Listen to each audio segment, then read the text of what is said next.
Nah, ia tidak berkata apa-apa nih, Pak Dharma ini nggak ngomong apa-apa katanya, tapi langkahnya semakin pelan. Seolah-olah ia sedang mengukur sesuatu yang tidak terlihat.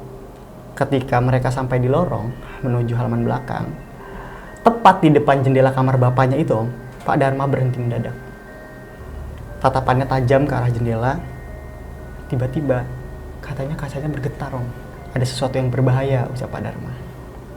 Pak Haji menambahkan, ini bisa merenggut nyawanya, dan bahayanya bisa menjalar ke orang-orang yang ada di rumah ini. Dan lagi-lagi kaca jendela kamar bapaknya Roy bergetar lagi, Om. Suara-suara yang menurut Roy aneh itu makin sering bermunculan. Nah, kakaknya nih nyoba untuk ngecek lewat jendela tuh, Om, lewat jendela kamar bapaknya. Nah, perlahan dia datang ke sana, terus perlahan juga dia buka gordennya. Belum ada sejengkal dibuka, kakaknya mundur jauh, Om, terkejut. Napasnya semakin cepat. Terus kakaknya tuh melotot matanya ke arah Roy dan lari, nyamperin Roy, lari dia. Terus kakaknya bisikin, ada mata merah besar di luar, natap kita.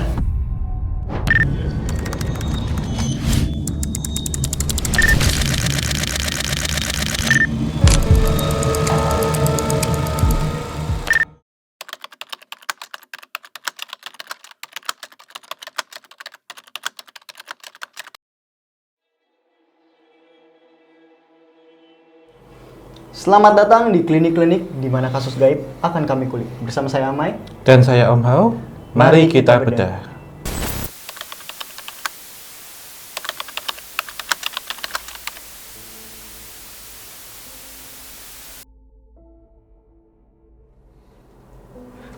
Laporan kali ini datang dari Roy di kota Y dan kasusnya adalah santet, Om. Nampaknya kasusnya ini memang belum pernah ada ya, Mas ya, sebelumnya. Jadi seperti apa, Mas? Oke, jadi awalnya si Roy ini Ya. Punya keluarga dan bapaknya tuh kerja di luar kota gitu, perjalanan dinas. Dan ketika bapaknya datang sore hari, jadi masih sempat bercanda, masih sempat makan malam. Tapi mungkin karena capek, Om, ya, jadi dia bapaknya ini masuk ke kamar lebih awal. Gitu. Berarti begini, apakah santetnya ini tergolong santet prank sedapur? Bukan, Om, bukan. Apa Om. kira-kira apa? Lanjut nih, Jika Om, itu ya. tidak, ya. Nah, di tengah malam, bapaknya nih mengeluh, Om. Katanya badannya tuh ngerasa panas, berat, keringat dingin, dan tubuhnya seperti terbakar dari dalam. Nah, wajahnya pucat, bibirnya kering, napasnya pendek-pendek. Kayak lebih dari sekedar kelelahan gitu, Om. Nah, besoknya bapak dibawa ke rumah sakit. Gitu. Periksainnya? Diperiksain. Nah, hasilnya bikin Roy dan keluarganya bingung. Jadi tidak ada penyakit berbahaya, dan tidak ada infeksi, dan tidak ada kelainan organ, Om. Normal semuanya. Dokter menyimpulkan, bapak ini hanya kelelahan dan kurang cairan. Siang harinya bapak terlihat jauh lebih baik setelah dari rumah sakit, tapi masih lemes. Bisa duduk dan berbicara. Jadi mereka pulang lega, namun sejak hari itu, keadaan bapak tidak pernah benar-benar membaik. Jadi ketika pulang dari rumah sakit, kelihatan normal, tapi tiba-tiba besok nggak membaik, Om. Santet apa ini? Ya. Nah, 2 minggu berjalan, Om. Justru tubuhnya semakin kurus. Nafsu makannya hilang total. Dan anehnya nih, dia tuh cuma mau minum. Aus aja. Sehari bisa sampai 1 galon air, Om. 1 galon banyak ya, berliter-liter berarti ya? Betul. Iya. Kulitnya kering, terus bibirnya masih pecah-pecah, dan matanya semakin cekung. Ada satu hal yang membuat keluarganya Roy ini makin gak tenang, Om. Jadi, kamar si bapak selalu terasa lebih panas daripada ruangan lain.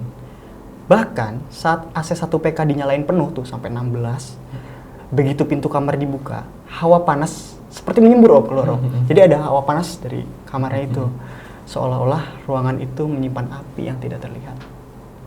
Kira-kira apa, Om? Kaitannya sama api ya. Mungkin berkaitan dengan santet yang dikirimkan oleh satu entitas yang dia berwujud api atau mengarah pada bola api.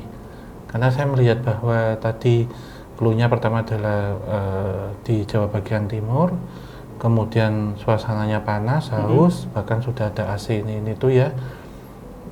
Clue-nya santet api, Mas, berkaitan dengan entitas api. Oke, jadi mungkin bisa kita lihat ya di catatan selanjutnya Om ya. Seperti apa ya? Sebulan udah lewat nih Om, Ya. tapi belum ada perubahan Om. Rumah sakit, dokter, itu nggak ada yang bisa nyembuhin bapaknya. Anehnya, bapak hanya sakit dan lemah ketika di rumah. Hanya di rumah saja? Hanya di rumah Ya. gitu.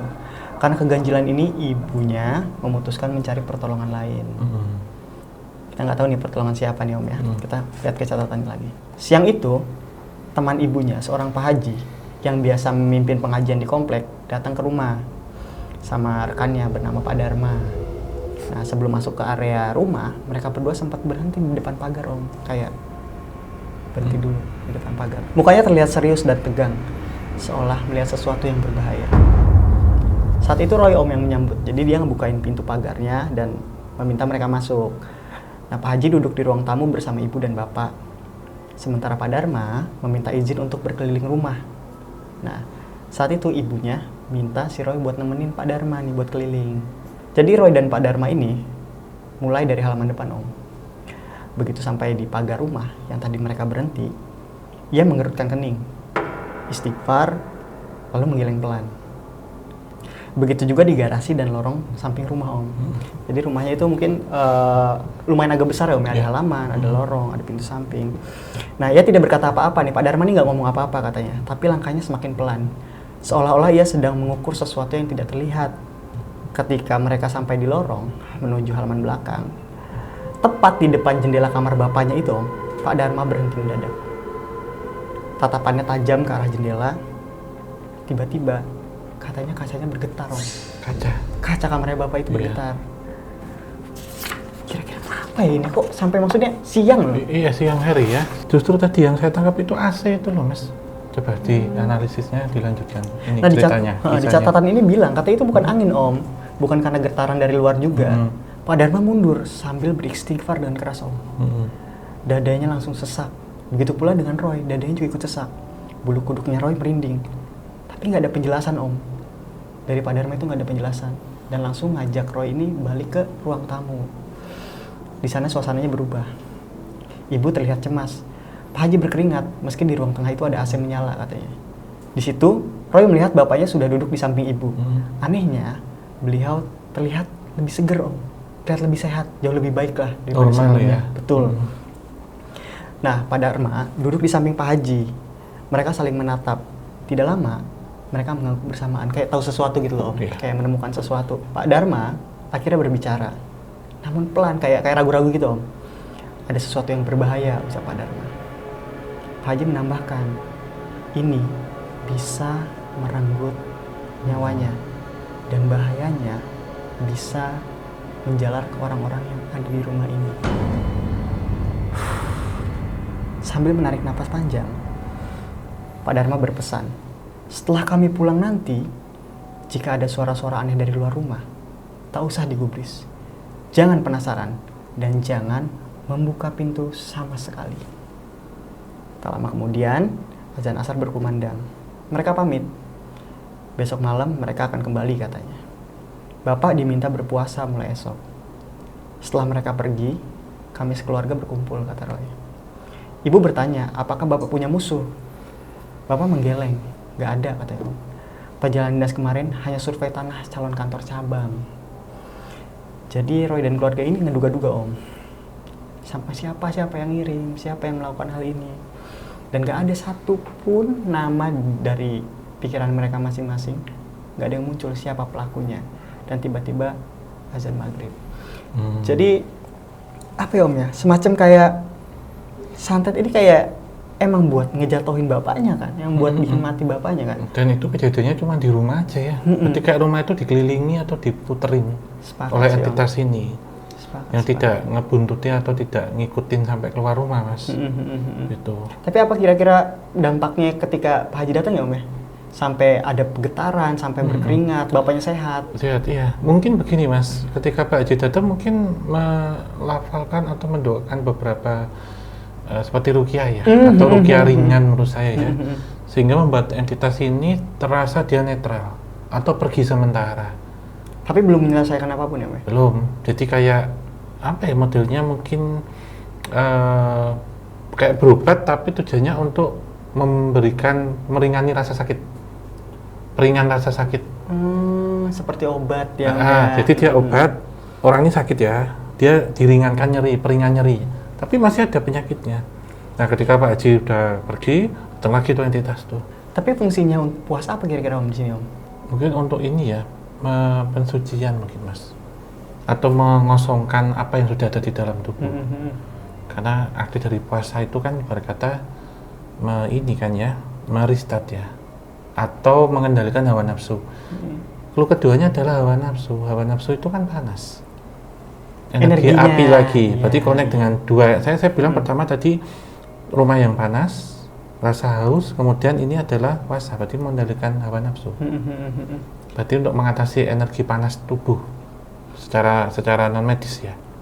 Nah, terus nih Om ya. Kira-kira nih Om, Ya. keluarganya itu bisa kena nggak Om? Apa sih bapaknya aja?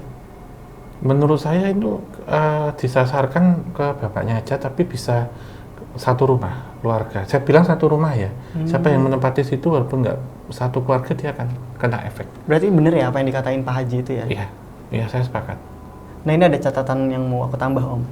Jadi kan ketika memang Pak Haji dan Pak Dharma memberikan peringatan nih ke keluarganya Roy ini ya.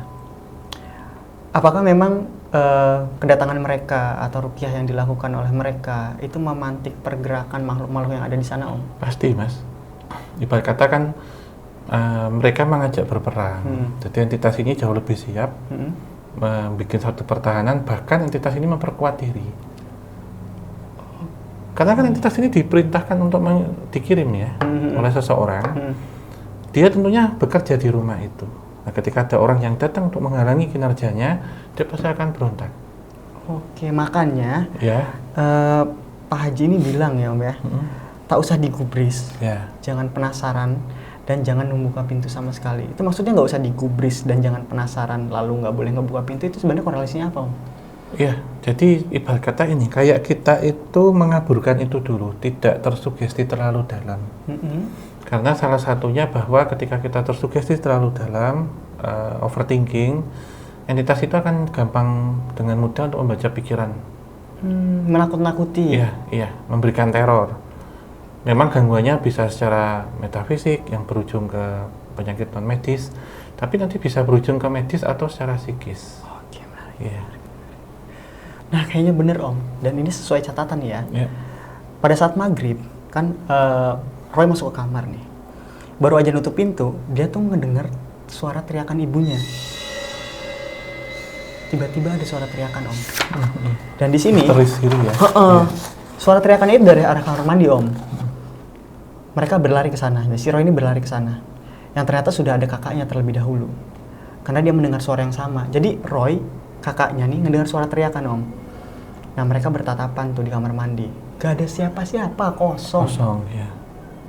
Nah kakaknya meminta si Roy untuk mencek ibu di kamar bapak. Sementara kakaknya itu masih menelisik di kamar mandi. Jadi si Roy diminta untuk nyusul cari ibu gitu. Roy ini ketakutan Om. Roy langsung ke kamarnya bapak. Ternyata di sana ada ibu sama bapak Om. Ibunya di kamar bapak gitu. Nah terus si Roy cerita tuh ke ibunya. Tapi sebelum selesai cerita, kakaknya datang dengan tergesa.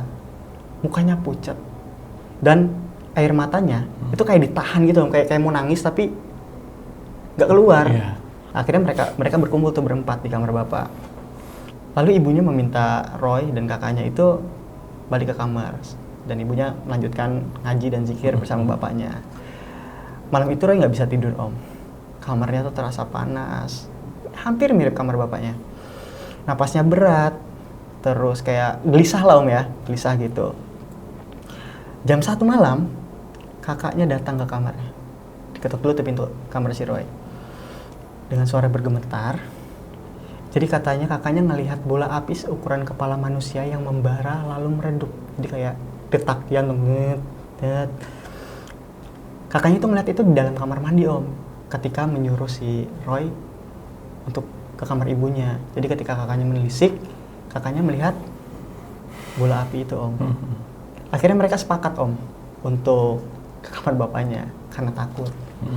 Sesampainya di kamar bapak Om, Mereka kaget ngelihat ibunya tuh berzikir sambil nangis dan cuma bisa bersandar aja di tembok gitu. Akhirnya mereka ikut duduk.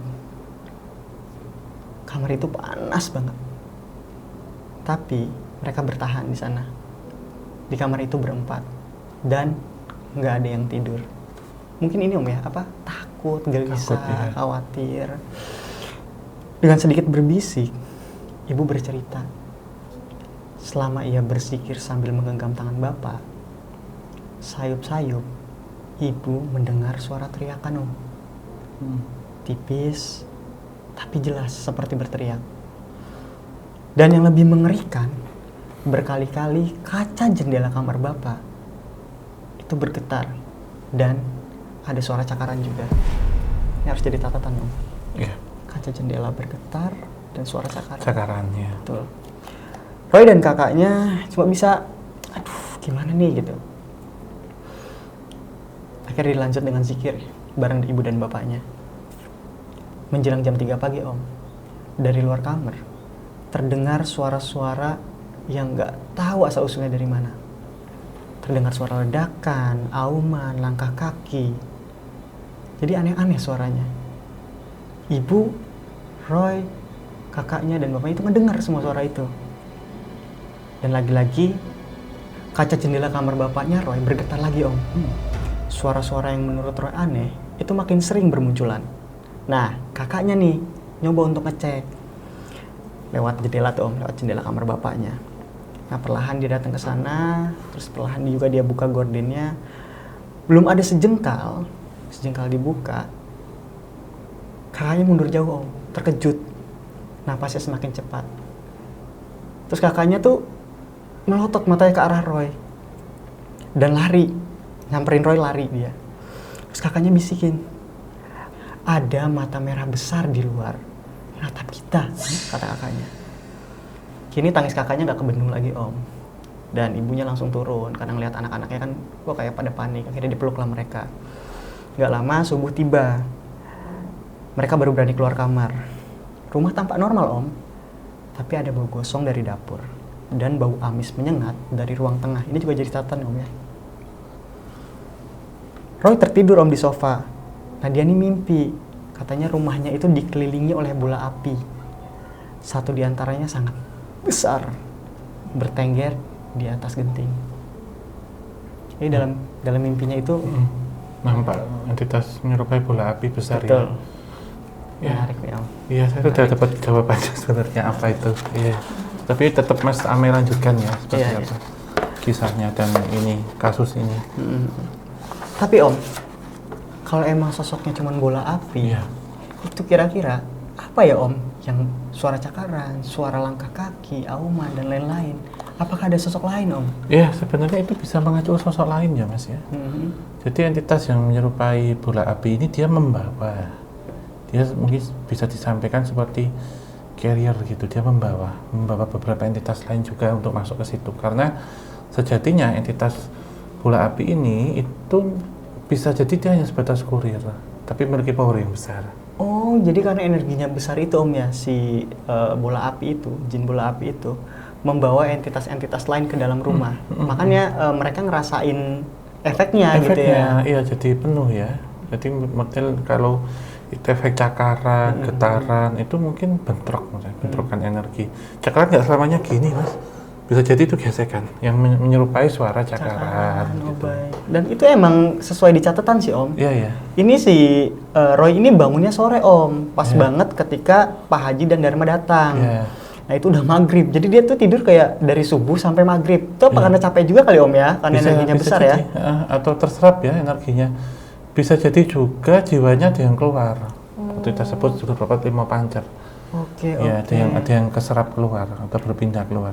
Dan ini nih ya, Pak Haji sama Pak Dharma tuh bilang ke mereka nih, semalam serangannya paling parah katanya. Dan dia bilang rumah ini sudah dipagari juga kemarin, makanya mungkin bisa kerasa Om ya sama Pak Dharma dan Pak Haji. Getarannya, ya mungkin kayak pesawat tuh turbulensi itu ya, ada pagar gaib kan. Iya. Di apa kayak ada alarm-alarmnya gitu ya. Jadi seperti kayak di dobrak ini jadinya, iya. Oke. Dan akhirnya tuh Om, kedatangan Pak Haji dan Pak Dharma sore itu, maghrib itu sebenarnya untuk meruqyah bapaknya Om ternyata. Pada saat Pak Haji memegang punggung bapaknya muntah Om, dan keluar cairan hitam sebaskom penuh. Selain itu keringat juga banyak keluar Om. Dan yang paling mengerikan, lampu di rumahnya itu berkedip Om. Ada suara ledakan, yang ledakannya itu dari dalam sama luar rumah. Kemudian bapaknya menggeram Om. Suaranya bukan suara bapaknya katanya. Dan dia muntah lagi. Kali ini keluar gumpalan darah hitam. Lalu bapak pingsan. Ini banyak banget catatan di sini Om. Tragedinya beruntun ya ketika diruqyah itu ya. Iya, kemudian dari apa yang sudah dialami bapaknya tadi itu kan sebenarnya itu pembuangan ya Mas, membuang sesuatu hal ya. Yang sebenarnya bisa kita analisis lebih dalam di sini, cairan hitam pekat itu apa? Apakah itu darah atau sisa pembakaran ya, pembakaran dalam tubuh, dalam artian di sini ada pembakaran yang sifatnya adalah metafisik, atau entitas itu keluar tapi berbentuk cairan. Itu makanya ada cairan hitam dan gumpalan darah. Gumpalan darah, iya. Berarti ini sudah merujuk pada penyakit non medis yang disebut dengan santet.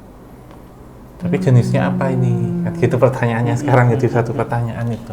Lalu Pak Haji bercerita Om ke mereka. Katanya santet yang berada di dalam badan bapak ini berupa bola api Om.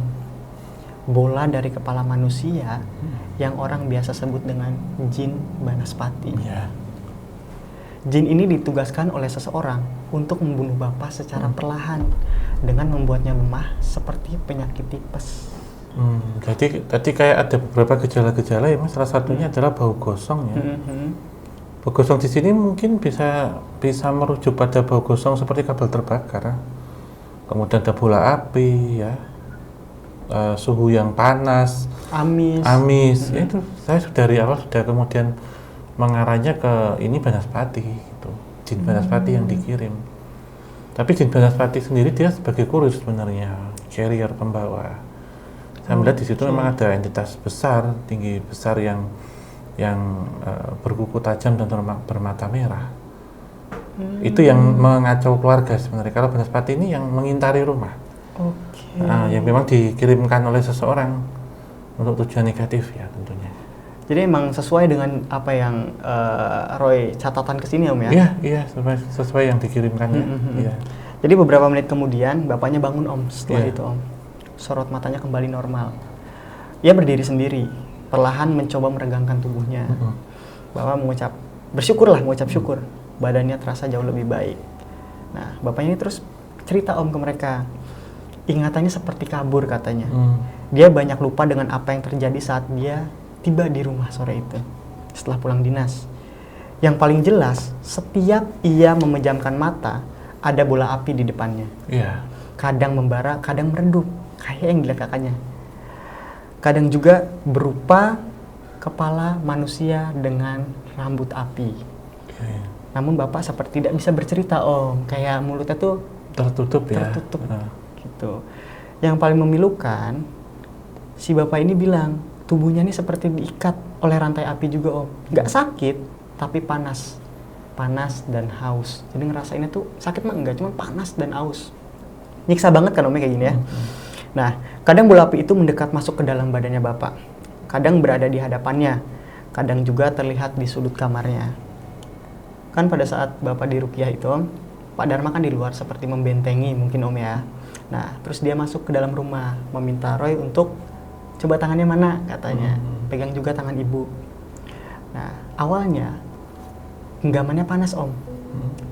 Namun perlahan berubah menjadi dingin. Lalu Pak Dharma bilang dengan pelan-pelan, kalian juga ketempelan. Ini adalah santet geni Banaspati. Dia nggak ngebakar rumah, namun membakar tubuh dari dalam. Tapi saat itu Roy tidak merasakan apapun Om. Maksudnya nggak ngerasa apa yang bapaknya rasain gitu. Dan dia cuma dapat mimpi buruk dan melihat bapaknya keluar keringat dan lain-lain gitu. Lalu Pak Dharma melanjutkan, kalau aku, ibu dan kakak katanya, baru ditandai saja. Selama yang di badan Bapak sudah dikeluarkan, semua akan baik-baik saja. Kata Roy, malam itu kerasanya kayak mimpi buruk Om. Dia nggak expect mungkin ya bakal dapat pengalaman seperti itu. Nah sebelum Pak Haji dan Pak Dharma pulang, mereka berpesan kepada keluarganya Roy, terus beribadah, perbanyak zikir, karena pelakunya masih ada. Dan rumahnya mereka pernah jadi sasaran. Itu udah berulang kali ya sebenarnya. Cuman baru kerasa saat itu juga. Iya. Nah ini Roy ngasih catatan Om buat kita Om. Katanya sebenarnya Roy ini skeptis Om tentang hal mistis katanya. Benar apa kata orang, kita baru percaya santet itu ada kalau kita sendiri yang kena. Yang mengalami ya. Betul. Ya. Dan katanya mudah-mudahan kejadian seperti ini nggak terjadi sama kalian, kata Roy. Ya. Amin ya. Ini berat sih Om ya. Iya ya. Dan ini entitasnya berupa banaspati ya, sebenarnya sangat-sangat umum. Tetapi kalau tadi dicermati bahwa geni banaspati berarti entitas banaspati ini bisa melakukannya. Jadi dia tidak hanya sebatas kurir, tapi juga dia bisa menjadi senjata. Jadi double mas. Jadi carrier iya. Iya. Jadi Pengeksekusinya juga eksekusi iya ditambah makhluk-makhluk lain ya. tadi Di Om bawah ya. iya. Berarti memang diberikan double ya, combo ya. Jadi memang si pengirimnya ini mau, sebenarnya gini, yang bisa saya tangkap bahwa pengirimnya ini pingin keluarga itu hancur, hancur secara ekonomi juga, dan mati secara perlahan, mas. Jadi tidak langsung dimatikan. Oke. Gitu. Tapi kalau kita bedah dari awal nih Om ya, kita bedah dari awal. Iya. Kira-kira siapa Om pengirimnya? Itu yang pertama. Iya, iya. Siapa pengirimnya? Dan tujuannya untuk apa? Saya jawab dulu ya, ini adalah orang dekat itu mas. Orang dekat yang mengambil bagian tubuh dari keluarga ya. Misal saya lihat bapaknya ini mungkin diambil dari rambut mungkin ya, atau pakaian, terutama pakaian dalam, kemudian itu dibakar. Oh bisa jadi teman kantor mungkin ya yang sekamar sama bapaknya ketika dinas. Ya itu juga bisa. Mungkin masalah jabatan, mungkin bisa juga. Orang dekat itu belum tentu keluarga tapi orang dekat ya. Itu saya bisa sih. Yang paling masuk akal mungkin kalau itu kita duga ya, ini kita duga dulu ya, itu teman sekantor mungkin rambut mas. Cukup satu helai aja sudah bisa. Misal dia ngambilnya di kamar mandi misalkan ya. Tapi kalau pakaian dalam itu harus orang rumah, harus orang yang kenal. Misalkan tinggal bersama keluarga lain gitu ya. Itu dengan tujuan itu tadi mungkin untuk masalah jabatan, mungkin masalah bisnis juga bisa untuk menghancurkan itu. Tujuannya orang sirik lah, orang iri dengki di sini. Tapi sebelumnya Om Hao udah pernah bertemu kasus seperti ini Om? Pernah serupa. Serupa? Dengan banaspati juga tapi tidak mengarah ke geni, jadi menggunakan entitas yang di situ mungkin membawa racun ya, atau membawa benda-benda tajam untuk dimasukkan tapi bola api sebagai pengirimnya, sepasang bola api. Dan perlu diketahui ada beberapa jenis ya. Yang paling biasa, yang paling umum itu adalah banaspati dengan nyala api merah, kemudian ada nyala api biru, dan yang paling kuat adalah banaspati dengan nyala api hitam atau dia nggak nampak. Api hitam. Api hitam Om?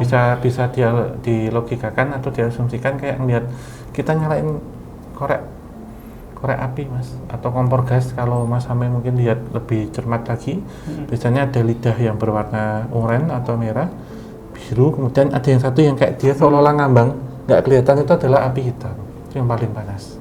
Oke. Ya. Dan lagi nih Om, catatan lagi nih Om ya. Kan ini kalau kita lihat dari hasil bedah kita ya, itu kan kakaknya nggak ada di situ pada saat proses ruqyah. Kira-kira aman nggak Om kakaknya Om? Mungkin aman-aman aja, atau mungkin asumsi kedua bisa pelakunya orang rumah. Jadi saya sampaikan. Apalagi kakaknya melihat banaspati yang pertama ya. Iya, bisa jadi.